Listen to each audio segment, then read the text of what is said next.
spicing up the fucking intro for the first race review of the season because we are so back, baby. NASCAR Winston Cup racing.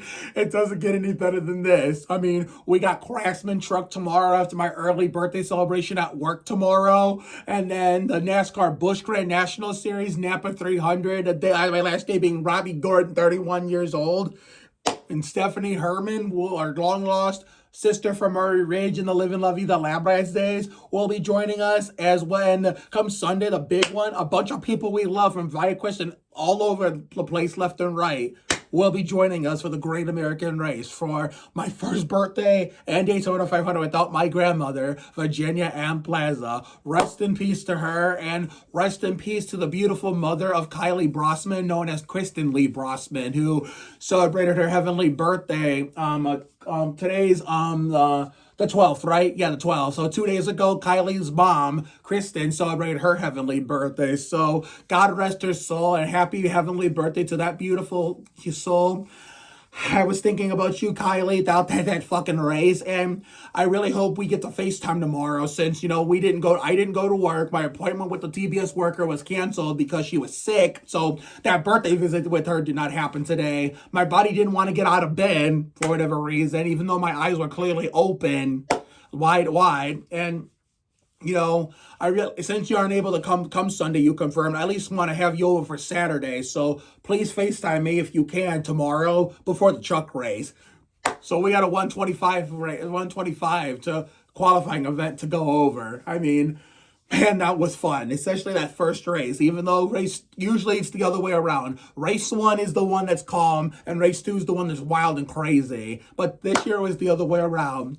Where do we start? So race 1. So on the pole was the Daytona 500 pole sitter, Kyle Busch, crew chief by Jim Pullman, who helped Allgaier win a Busch Series championship 2 years ago, right after we met Emily. I think it was, oh my God, if we got together November 20th, then 10 days earlier was the 10th. So 11 days before Emily and I got together for the first time, Jim Pullman, crew chief Justin Allgaier to a Busch Series championship in the Bosch Supermarkets 200, while I got to celebrate a Riley Herbst race win as a Herbst fan. The day after Alex Trebek died, at the time was 4 years to the day, and which was also my uncle, my Theo Rob, my dad's brother's birthday, and the same day as, Caden Clapham, my number one boy best friend, Katie Clapham, Sadie Busher Clapham, celebrated her birthday, which was the same day that the greatest actress of all time, Kelly Michelle Berglund, got engaged to the real-life love of her life, Tyler Wilson. Not me, because we all know Tyler Wilson took Kelly Berglund away from me, while in return, Emily Jean Harrington took me, Mark Anthony Alvarez, away from Kelly Michelle Berglund. But all romantic jokes aside, that's why November 8th will never be looked at by me the same way again. The same way November 9th is proof that it was just meant to be. So yeah, Jim Pullman is already doing good things for Kyle Busch. So maybe if none of my homies win the 500 on Sunday, hell, like I said, after Kelly Sinceri was named my SSA 10 days after my grandma passed. Since Kelly Sinceri has been my best friends for the longest time, being 40-some years old, about to be 42, because we're 10 years apart, come the end of spring activities when we go from spring is in the air to fun in the sun later this year. I said in that post that on social media that even if none of my homies win this 500 this coming Sunday for my Ricky Craven 32nd birthday, they could all DNF in one race and I'd still be satisfied because of Kelly Sinceri. And if that happens to be the case, I would be perfectly content with Kyle Busch winning a Daytona 500. That way, he doesn't end up being like another Tony Stewart, the greatest to never win the Daytona 500. So I don't blame him for hanging out in the back, the whole race 1. That way he wouldn't tear up his car in case there was wrecks in race 1. And guess what? There was wrecks. So it was calm in the opening part of the first part of the race, but it was time to pit. Oh my God. Shout out to my man, Kamikaze Games from North Dakota. Hit the number one Casey Mears fan of all time. I know how much you love Mears and hate Gregson, and the fact that you don't like Gregson, I think despise him, does not faze me because I think you're just a cool person and a cool race fan. So shout out to you, Kamikaze. All hail Kamikaze. Anyway, when Mears took Noah's ass out coming into the pits, that green flag pit, that failed attempt at a one green flag pit stop, I immediately thought of Kamikaze. It's like, oh no, Kamikaze is the biggest Mears fan or the biggest Gregson haters. Ain't gonna like that. I mean, Gregson got out of that grass no problem and still came to pit. And he was back in the race, have fun and full song like nothing happened. Because if it was barely any cosmetic damage, Mears kept doing donuts in the grass trying to get out. And it's a new thing that NASCAR introduced where instead of having a wrecker come pull you out, they do this thing where they lift your tires from being stuck in the ground to let you get out. But he lost multiple laps doing that. I don't think he lost much because he got there to get the lucky dog and got one of his laps back and maybe back. I don't know how many laps down he fell. The 66 fell, so someone correct me in the comments. He managed to like stay in the hunt. And when that, I mean, there was a wreck, you know, there was 3 wrecks in the race one. The second one involved my favorite driver turning Ian Jackson, the #1 Bubba fan's favorite driver. And I got to say, I kind of felt bad about that, considering some random TikToker commented saying it was mainly on Von Buscher who kept, what did the comment say? Who kept pushing, well, no, I don't remember, but it was just, I can't remember what the comment said, but someone said it was mainly on Buscher, and it was just a typical Robbins racing deal. And it's a miracle Bubba did not go flying. Whatever they put on those cars after the events of last year's 500, when it was Emily's first race and Daytona 500 and first birthday with me or being her boyfriend, and my grandmother's last Daytona 500 and birthday on this earth, when Ryan Preece flipped down that back straightaway after he took Emily home at the end of stage 2. Whatever they put on the back of those cars did its job. Because if that thing had not been there, Bubba would have been flying up in the air. Would have been airborne. And I would have felt even worse good for Ian, because I know Bubba's his guy, and I would have felt bad as an Austin fan. But Bubba only had like minimal like cosmetic damage and still was able to race for a high starting position in Sunday's race on the inside row. Austin had minimal damage and was still running, racing for the win like nothing happened. So that's the crash that set up the overtime. And then overtime, he could not escape carnage. I mean, shout out to our teammate, Kyle Busch, for like playing it safe and running in the back, not risking wanting to lose his pole position starting spot to go in the back of the field on Sunday because of a backup car. And the king of being all said was doing a good job. You know, his former teammate at Hendrick after Texas Terry went to semi-retirement in the 5, Kyle Busch, Jimmy Johnson. You know, Kyle Busch used to be teammates with Hendrick when Terry Labonte went to semi-retirement, and Kyle Busch took over the 5 from the king of tearing it up, stinking it up, getting it on, and taking a shower. They did a nice, job, staying back there. But anyway, when the last lap happened, I thought Nemechek was going to be the one to go spinning around, taking on a bunch of people, but he somehow hung on to it.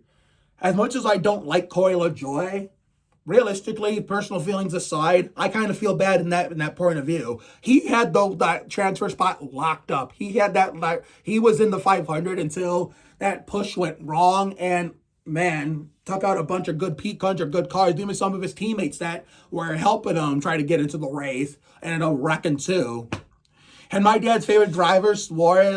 Dad, I hope you're having fun in Maryland, taking care of what's going on with, my sister and your daughter, and hey, with, your grandbabies, your granddaughters, and with, stuff like that. I mean, I don't know if my dad and sister are going to watch my YouTube videos, like my NASCAR race reviews or Spurs content or NASCAR content in general, my Spurs game reviews all over the Spurs roundup episodes. But my dad, Ashley, if you're watching this, I hope you guys are doing okay down there. But Dad, if you're watching this, your favorite driver got a top 10 in the race 1 and is going to potentially start 20th, but he got a little bit of that last lap wreck and was already banged up enough. But then Kamikaze's driver went full bonsai mode, trying to keep his foot in it and haul the mail, pull his own version of the quote-unquote Hail Millen by, piling his way into the wreck. Tried to get into the Daytona 500, and he piled into the back of your driver, and he got lucky and made the 500. So congratulations to Casey Mears, Kamikaze's favorite driver. I've always liked Mears, considering that Coke 600 in 2007 is the fame he's living off of. But at least it's good fame if you're going to luck into a win like that and your only Winston Cup win, unlike Mickey Bain and Mickey Cope. So therefore, yeah, I think Suarez, I hate to say this, Dad, I think your boy, if they can't fix that 7 car overnight going into the practices tomorrow before the truck race or whatever final Cup festivities there on Saturday before the Busch race, before Stephanie and potentially Kylie are here. That 7 car, that baby's crashed. So if that 7 crew cannot fix that, at period, that your boy's going to the back of the field in a backup car and giving up that 20th place starting position. But fake Ward Burton may have won that Gatorade Twin 125, and I really don't care for him, but I don't give a shit because that was fun. At least it's a non-points race, and it doesn't count for anything except where you start on Sunday. I mean, Austin and Nemechek did good. Austin starts 7th, Nemechek starts 11th, because I can't fucking count. I thought he was going to start 9th, but nope, Keselowski got it instead. I mean, Gregson made it through that last wreck, but he'll be starting like deep mid-pack, so I guess that makes up for that idiotic move he pulled in qualifying, Bud pulled qualifying yesterday, where he did that thing when NASCAR said you can't do that no more. It's like his hand out the window, not to signal he was coming to pit road. That is still allowed, but whatever NASCAR said you can't do it, your hand out the window, he didn't. So they disallowed his time. But keeping his car away from trouble for the most part and mostly damage free kind of saved him. So I guess it's not all doom and gloom as a Gregson fan, but he still has a lot of work to do. Now let's talk about what happened in race 2, which was the more tame one. I mean, I will say as Corey LaJoie, sorry, Brian Griffin, Family Guy fan. I mean, I know you wish your driver was in the 500, but I have a lot to talk about with your other favorite drivers that tried to help one of my favorite drivers win Gatorade 2125 race 2. Please stand by, your mics are hot.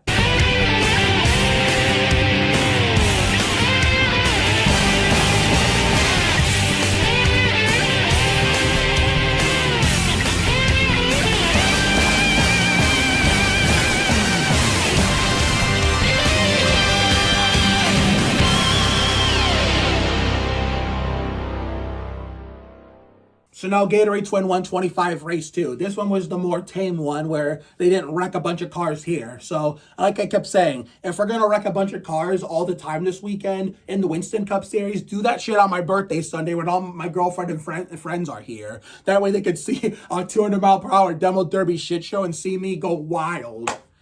And I don't know. Well, the thing is, I know that thing that kept Bubba on the ground. It's a totally different story with this 40-plus cars, considering, it could not do it. It probably won't.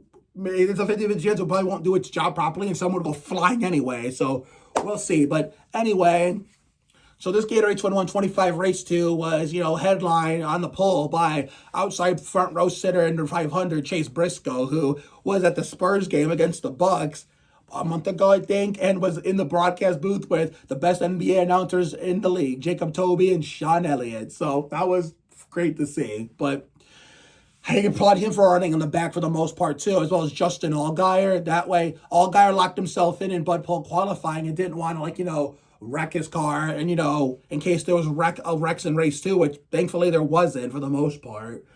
So I don't really blame him because they don't want to risk it. You never say it can never happen because it sure as hell can. Thankfully, that was the case there. It didn't happen, but it's better to be safe than sorry. So you don't wreck your primary car and lose your good starting spot on Sunday and have to go to the back door to a backup car. Considering if hypothetically a wreck did happen and Allgaier and Briscoe got in it and the crews could not fix their cars to keep their starting position, a backup car means they have to give up their front row starting spot, and Allgaier has to give up whatever spot he earned and go to the back of the field. And that's like my dad's driver sadly might have to do if the Spire 17 cannot fix that car.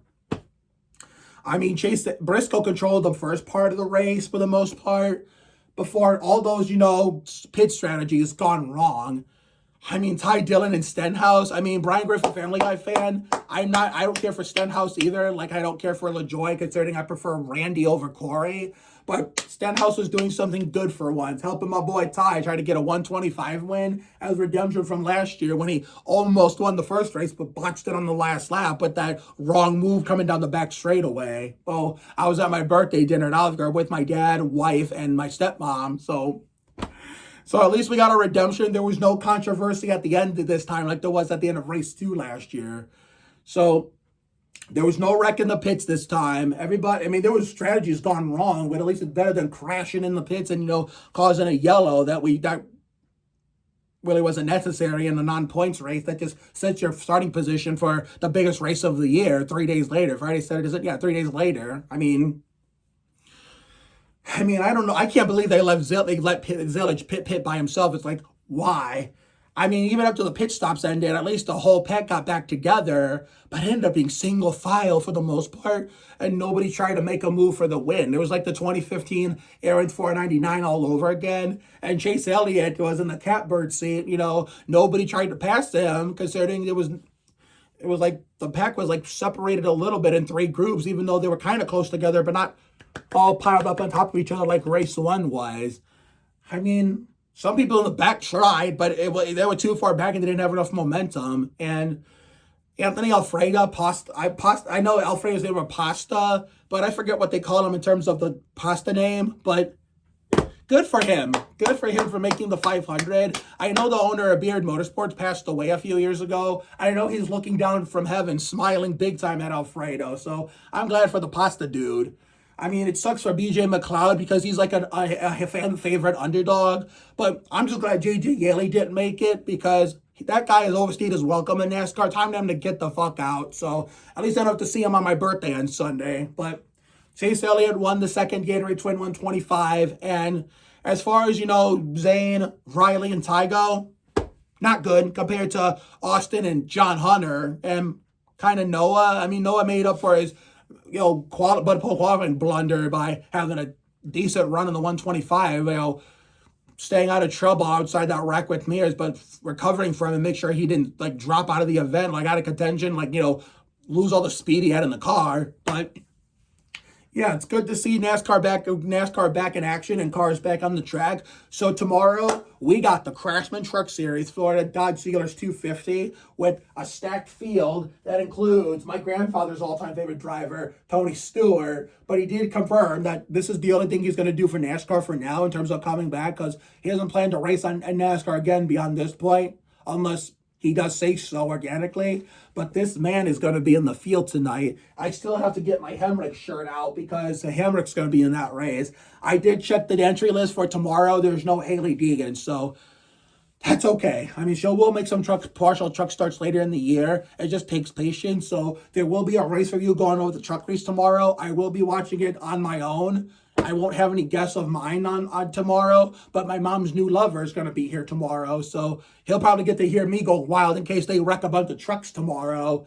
God forbid, there might be a flip. There might be a bigger chance there'll be a flip in the truck race tomorrow and the Busch race the day after, more than there will be the Winston Cup race. But crazier things have happened when it comes to the opposite of what we're predicting. So maybe Saturday we'll see a flip when Stephanie and maybe Kylie's here. So we'll just have to wait and see. So have a good night tonight and a better day tomorrow. Take care, everyone. Good night. And I will see you all for the next video, which will be the Craftsman Truck Series race review after tomorrow's Florida Dodge Steelers 250 with that stacked field. So see you later, everyone. We are so back, baby. Let's go super speedway racing at Daytona, boys, for Speed Weeks and my Ricky Craven 32nd birthday. Daytona! Good night, everybody.